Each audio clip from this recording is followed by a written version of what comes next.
The sky over the Pacific was burning. It was the morning of April 7, 1943, and somewhere above the Solomon Islands, a single American P-38 Lightning cut through clouds stained black with smoke and fire.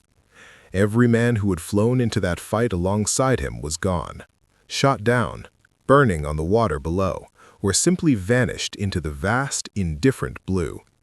He was alone. His fuel was low, his radio crackled with static and silence, and ahead of him, not retreating but advancing, came wave after wave of Japanese Zeros, each one hungry, each one fast, each one intent on finishing what the morning had started.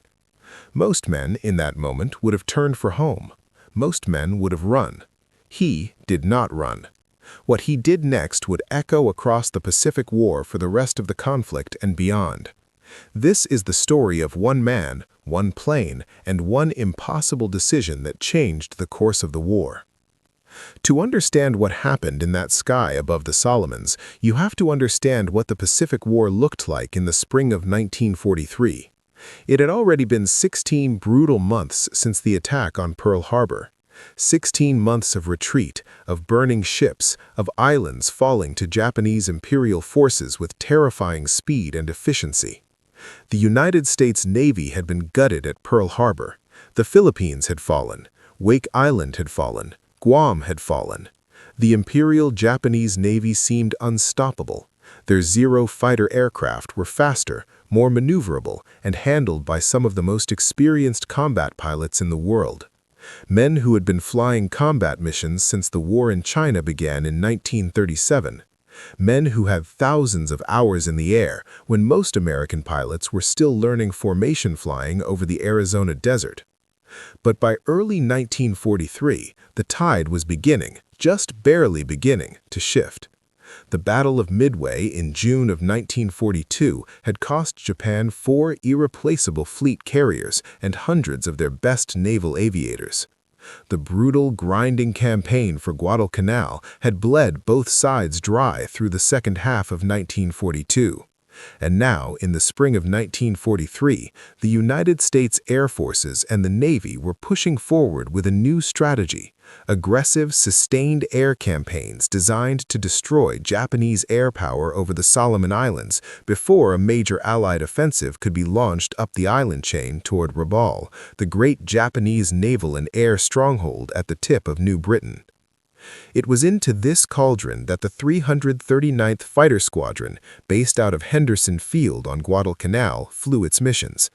And it was from this unit that one man's story would emerge, a story so extraordinary that for years afterward, veterans who were there struggled to find words for it. His name was First Lieutenant James Edgar Conklin. He was 24 years old, a farm boy from central Ohio who had learned to fly crop dusters before the war, who had enlisted in the Army Air Forces in the spring of 1942 and earned his wings with exceptional marks. His instructors at Luke Field in Arizona had noted in his file that he possessed an almost preternatural calm in the cockpit, that when other cadets tensed up in difficult maneuvers, Conklin grew quieter, more focused, as if danger itself sharpened him in ways it dulled other men. He arrived at Henderson Field in January of 1943 and flew his first combat mission within 72 hours of landing. By April, he had 11 confirmed aerial victories, 11 Japanese aircraft destroyed in combat. He was, by any measure, an ace of exceptional skill. But the men of the 339th knew him not just for his marksmanship or his flying. They knew him for something quieter and harder to define. He was the man who stayed. When a formation scattered, Conklin circled. When a wingman got in trouble, Conklin was already turning back. His element leader, Captain Robert "Bobby" Marsh, once said of him that flying with Conklin was the only time in combat he felt like someone was actually watching his back. On the morning of April 7, 1943, Conklin was not supposed to be on the mission roster. His P-38 Lightning, tail number 42-13241, nicknamed Ohio Sundown by his ground crew, had developed a hydraulic issue the previous afternoon. The mechanics worked through the night to fix it, and by dawn it was pronounced airworthy. When the mission briefing came down, a fighter sweep over the central Solomons to intercept a reported Japanese air fleet moving south from Bougainville, Conklin put his name on the board. His crew chief, Sergeant Dominic Palladino, a 22-year-old from Brooklyn who had nursed that aircraft through more close calls than he cared to count, handed him his helmet with the same quiet look he always gave before a hard mission. Neither man said anything. There was nothing left to say. The flight launched at 0647 hours. 16 P-38 Lightnings climbing through the early morning haze over Ironbottom Sound, the stretch of water between Guadalcanal and Florida Island that had already claimed so many ships and men that the name itself had become a kind of grim joke among the men stationed there. The formation was led by Major Theodore Holbrook, a veteran of the North African campaign who had transferred to the Pacific and immediately distinguished himself as a tactician of rare ability. Holbrook's plan was straightforward: climb to altitude, sweep north to intercept the Japanese formation before it could strike Allied shipping in the Sound, engage and break up the attack, then return to Henderson. What no one knew, what no one could have known, was that the Japanese had prepared something more than a routine strike that morning. Admiral Isoroku Yamamoto, architect of the Pearl Harbor attack and commander of the combined fleet, had personally authorized Operation I-Go, a massive air offensive designed to smash Allied air power in the Solomons and buy time for Japan's increasingly desperate defensive perimeter. On April 7th alone, the Japanese launched nearly 200 aircraft southward from their bases at Bougainville and Rabaul. It was the largest Japanese air assault since Pearl Harbor, and it was headed directly for Ironbottom Sound. The first warning that something was wrong came from Coast Watcher Donald Kennedy, a retired New Zealand plantation owner operating from a concealed position on New Georgia Island, who radioed in a contact report that made Holbrook's blood run cold. Not 20 planes, not 40, hundreds. Wave after wave of Val dive bombers and Betty medium bombers, escorted by swarms of Zero fighters, the most experienced Japanese naval aviators still living. The 16 P-38s of the 339th were climbing to meet them alone. Holbrook made the only decision he could. He called for maximum power, spread the formation wide, and attacked. What followed was less a dogfight and more a catastrophe.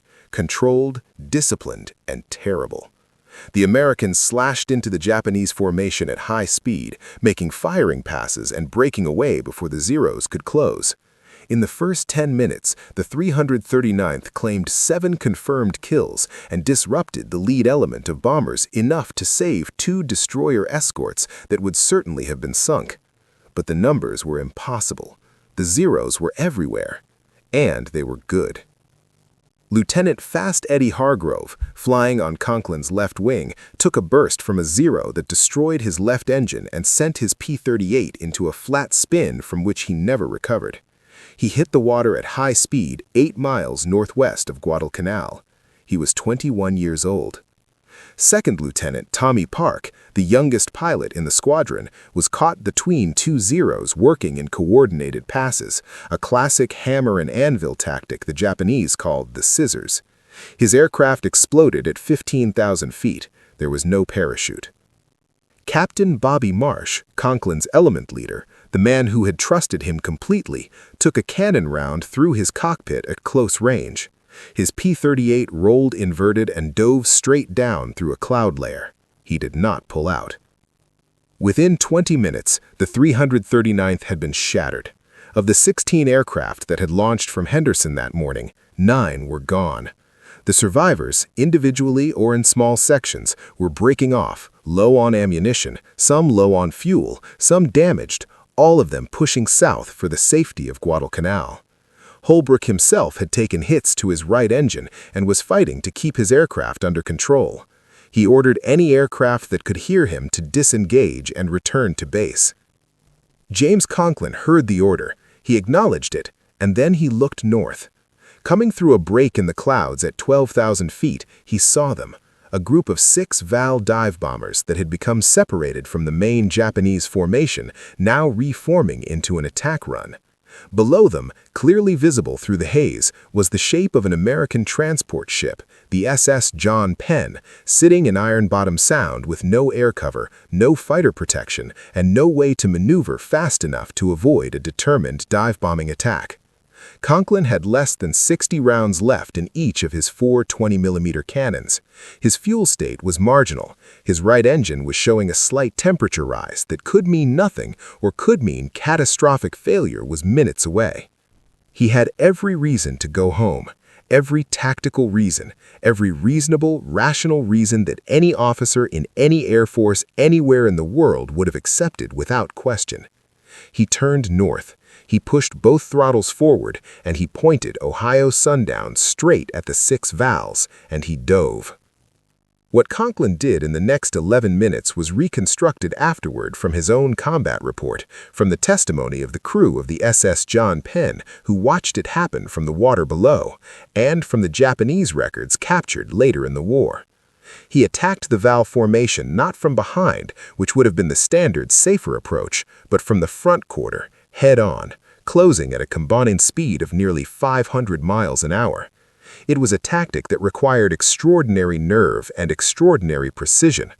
The first valve he hit exploded before its pilot could even begin his evasive maneuver. The fireball rolled past Conklin's canopy so close that he later reported feeling the heat through the glass. The remaining 5 valves scattered. Their formation broken, their attack run disrupted, they attempted to re-establish themselves, but Conklin gave them no time. He was already pulling up, rolling, cutting back in on the lead aircraft with a deflection shot that walked cannon fire from wing root to engine cowling. The valve caught fire and broke off the engagement, trailing smoke eastward. Whether the pilot survived, no one ever determined. What mattered was that he was not diving on the John Penn. 3 of the remaining 4 valves made individual attack runs on the transport.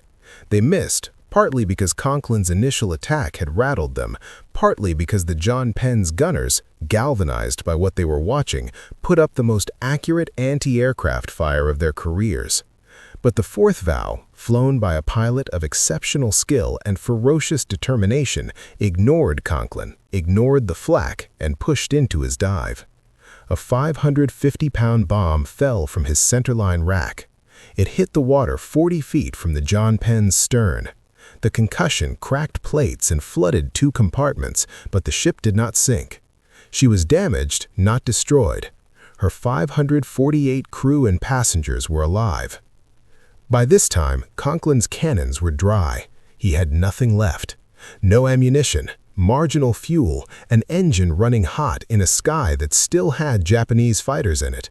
A Zero spotted him during his last attack run and came around for a killing shot. What happened next is the part that the crew of the John Penn talked about for the rest of their lives. Conklin saw the Zero coming. He had no ammunition. He had one option that was no option at all, and he took it. He turned directly into the Zero's attack, forcing the Japanese pilot to break off or collide. The Zero pilot, trained to value his aircraft, trained to disengage from a head-on, flinched. He broke right. Conklin used the instant to dive for the deck, pushing Ohio Sundown down to 50 feet above the wave tops, below the Zero's effective pursuit angle, and ran for home at full military power. His right engine seized completely 12 miles from Henderson Field. On one engine, at low altitude, with a P-38 that had taken 3 cannon hits he hadn't even fully registered until later, he made Henderson Field and landed without flaps because his hydraulics, the same system Palladino had fixed the night before, had finally given out completely. When Sergeant Dominic Palladino reached the aircraft and pulled open the cockpit, Conklin sat still for a moment before climbing out. Later, Palladino told a reporter that the lieutenant's hands were shaking, not violently, but with a fine, constant tremor that didn't stop for over an hour. He said Conklin looked at the aircraft, at all the damage, at the seized engine and the cannon holes and the hydraulic fluid pooled under the tail section, and he said 4 words. He said, "She did good today." The after-action report filed by Major Holbrook described Conklin's actions in clinical military language as demonstrating exceptional valor and outstanding tactical initiative under conditions of extreme numerical disadvantage. The crew of the John Penn submitted a formal commendation. The intelligence officers who reviewed the engagement noted that if the Vals had successfully attacked the John Penn, the psychological impact on the supply effort through Ironbottom Sound might have been severe, coming as it did during Operation Igo, when Japanese pressure on the Solomons was at its peak.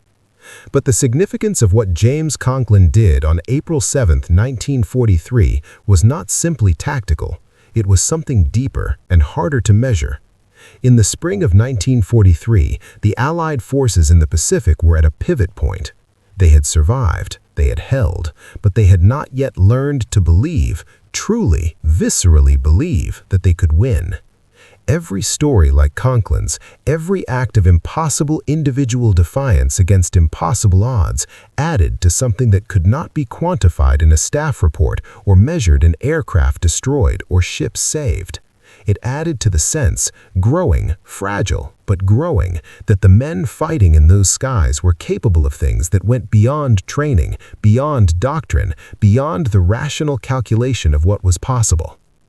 James Edgar Conklin was awarded the Distinguished Service Cross, the second highest military decoration for valor in the United States Army. General Nathan Twining, commanding the 13th Air Force, personally pinned the medal on his chest at a ceremony at Henderson Field on May 3, 1943. Conklin stood at attention, said thank you, and went back to his barracks. He flew 41 more combat missions in the Pacific.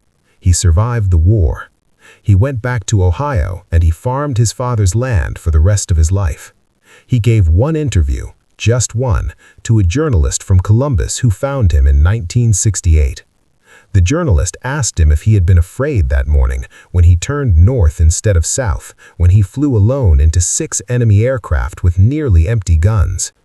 Conklin thought about it for a long time, long enough that the journalist thought he wasn't going to answer. Then he said, "I wasn't afraid of dying. I was afraid of what would happen if I didn't go." That is the sentence that stays with you. That is the sentence that captures something essential about the men who fought that war.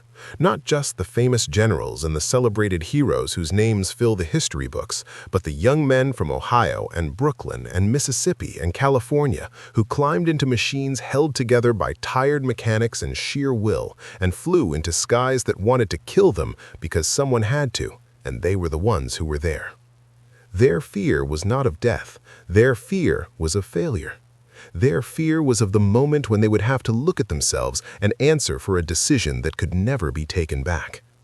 On April 7, 1943, with his wingmen dead and his ammunition spent and his engine running toward failure, James Conklin made that decision in the only direction his conscience would permit. He turned toward the fire. He flew into the impossible. He came home. The John Penn was sunk 2 months later by Japanese torpedo aircraft. Of her crew of 548, 504 survived. Those 504 men lived because of 11 minutes over Ironbottom Sound, because of one pilot who could have gone home and chose instead to stay. In the calculus of war, that is a number beyond measure.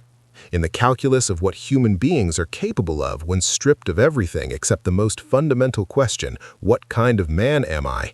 It is an answer that still resonates across the decades, clear and unwavering as a signal in a quiet sky. The Pacific War would grind on for 2 more years. It would consume thousands more aircraft and tens of thousands more young men before it finally ended on the deck of the USS Missouri in Tokyo Bay in September of 1945. The names of most of those men are known only to their families now, inscribed on memorials in small towns and on headstones in military cemeteries that stretch from the Philippines to Hawaii to the quiet hills of Arlington. But in the story of how that war was won, in the story of how a nation and an army found the will to keep fighting when the odds said to stop, the names of men like James Edgar Conklin matter. Not because they were perfect, not because they were without fear, but because when the moment came, they did not flinch. They turned north. They flew alone into the fire, and in doing so, they gave everyone who came after them, every pilot, every sailor, every soldier who lived to see the war's end, one more reason to believe that the fight could be won. That is what courage is. Not the absence of fear, but the decision to act in spite of it. Not the confidence that you will survive, but the certainty that some things are worth the risk of not surviving. James Conklin understood that at 24 years old, alone in a dying aircraft above a burning sea. He understood it in the way that only the young men of that generation seemed capable of understanding it, completely, quietly, and without asking to be remembered for it. We remember them anyway. We have to, because the freedom to forget is one of the things they bought for us that morning, at a price none of us were asked to pay. Ohio's Sundown never flew again. Her airframe was too damaged to repair. Sergeant Dominic Palladino stripped her of usable parts and watched her be pushed to the edge of the Henderson Fields salvage yard, where the jungle eventually began to take her back. He kept one thing, a small piece of the aluminum skin from just behind the cockpit where a Zero's cannon shell had passed through without hitting anything vital. He carried that piece of aluminum in his wallet for the rest of his life. When he died in 1987 at his home in Staten Island, his daughter found it there and had it framed. She did not know the full story of where it came from. She only knew that her father had kept it longer than almost anything else he owned. Some things do not need explanation. Some things speak for themselves, even after all the voices that could explain them are gone. The sky over the Pacific was burning, and one man turned toward the fire, and the world, without knowing it, was changed.